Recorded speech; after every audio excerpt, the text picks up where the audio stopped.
and welcome back to my channel. In today's video, we're going to talk about the series that I dropped this year. I've had a goal every year for the last couple of years to try to finish 12 series, and with that, I've been starting more series. However, after the first book, sometimes I decide not to continue on in a series, and this is just a list of all the books that I decided not to continue on in the series in 2019. Most of these are after the first book in the series. However, I'll let you know if I decided not to continue on after a later book.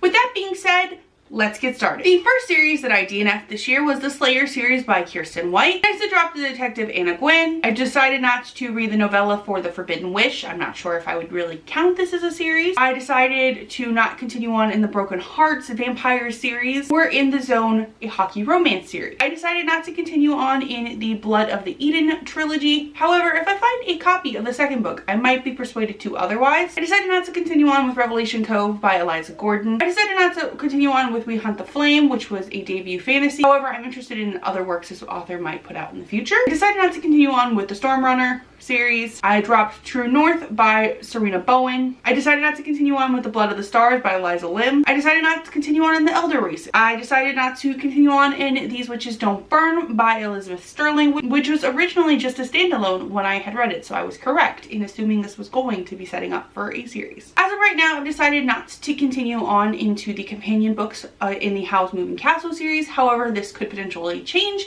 in the future depending on how much I miss this world. I decided not to continue on with the City of Brass trilogy. I decided not to continue on with The Aurora Cycle by Jay Kristoff and Amy Kaufman. I decided not to continue on in the Wicked Fox series by Kat Cho, but I am interested in anything else she puts out, and this one might tentatively change despite what I rated it because I was still interested in where the story could head. I decided not to continue on this in the Something Dark and Lonely series by Emily A. Duncan. However, this might change depending on the consensus on book 2. I decided to not continue on in the Bill Hodges trilogy as a surprise to no one because this was a Stephen King book that I did not like this year. I decided to not continue on in the Academy series by Tessa Bailey and to be more picky with my Tessa Bailey. I decided not to continue on in the Ivy Years by Serena Bowen and to also be more cognizant of what Sabrina Bowen I pick up. I decided not to continue on in the Wild About You series by Vicki Lewis Thompson. I decided not to continue on in Moon Called by Patricia Brigg. I decided not to continue on in Bloodbound Saga by Helen Hardin. I decided not to continue on in The Beautiful by Renee Audier, though I wish that our writing